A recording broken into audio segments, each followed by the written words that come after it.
Hello bachcho, let us read the question first. How many antigen and antibody respectively are present in O blood group person? Option A 1 and 1, option B 0 and 2, option C 2 and 1 और option D 2 and 0. So इस particular question में हम जो concept use करेंगे that will be ABO blood grouping. जो ABO blood grouping है it is one of the most widely accepted blood grouping method all over the world. So let us understand this method more elaborately. So in ABO blood grouping, those surface antigens that is A and B on RBC के absence या presence पर differentiate करी जाती हैं. Basically जो antigens होते हैं ये वो केमिकल कंपाउंड्स होते हैं जो रिस्पॉन्सिबल है to induce immune response in a body.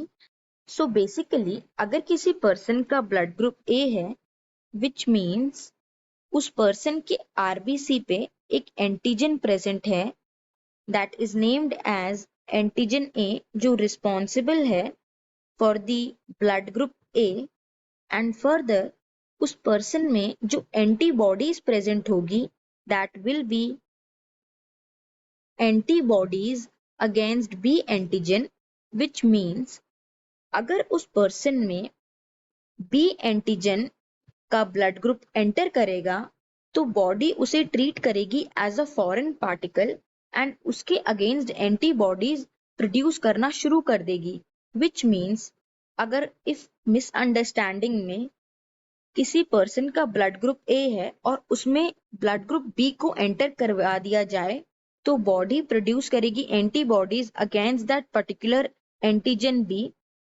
और कोएगुलेट कर देगी ब्लड को which may lead to the death of the person.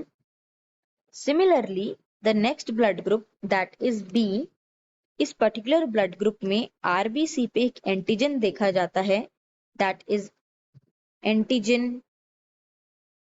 B and particularly the person with blood group B will show antibodies against A antigen. उसके पास antibodies होगी for A antigen. वो antigen A को treat करेगी as a foreign particle. The next blood group is A B. इस particular blood group में RBC पे दोनों ही एंटीजन प्रेजेंट होते हैं that is antigen A as well as antigen B जो रिस्पॉन्सिबल है for the blood group A B. And due to that reason इस पर्टिकुलर पर्सन में किसी भी तरह की एंटीबॉडी प्रेजेंस नहीं देखा जाता है क्योंकि अगर वो कोई भी एंटीबॉडी प्रोड्यूस करेगा दैट इज एंटी ए और एंटी बी देन वो अपने ब्लड ग्रुप के अगेंस्ट ही एंटीबॉडीज प्रोड्यूस करना शुरू कर देगा which will not be viable for that person. Hence जो ए बी ब्लड ग्रुप का पर्सन है वो किसी भी तरह की एंटीबॉडी प्रोड्यूस नहीं करता है. इसीलिए हम ए बी ब्लड ग्रुप को रेफर करते हैं as universal acceptor. Now lastly blood group O. The persons with blood group O उनके आरबीसी पर किसी भी तरह की एंटीजन प्रेजेंट नहीं होता है इसीलिए ये शो करते हैं blood group O. Whereas जैसे इन पे कोई एंटीजन प्रेजेंट नहीं है इसीलिए ये एंटीबॉडी प्रोड्यूस करते हैं against both the antigen that is anti A and as well as antibodies against B antigen. इसीलिए जिन पर्सन्स का ब्लड ग्रुप ओ होता है वो हमेशा ओ ब्लड ग्रुप से ही ब्लड को रिसीव कर सकते हैं. अगर वो रिसीव करेंगे blood from either person having blood group ए और बी तो वो उन पर्सन्स के लिए वायबल नहीं हो पाएगा क्योंकि जो पर्सन्स का ब्लड ग्रुप ओ है उनके पास दोनों ही एंटीबॉडीज है that is anti A as well as anti B. Now if we look back to the options hence जिन पर्सन्स का ब्लड ग्रुप ओ है persons with blood group O उनके पास जो एंटीजन है दैट इज 0. उनके पास किसी भी तरह का एंटीजन नहीं है.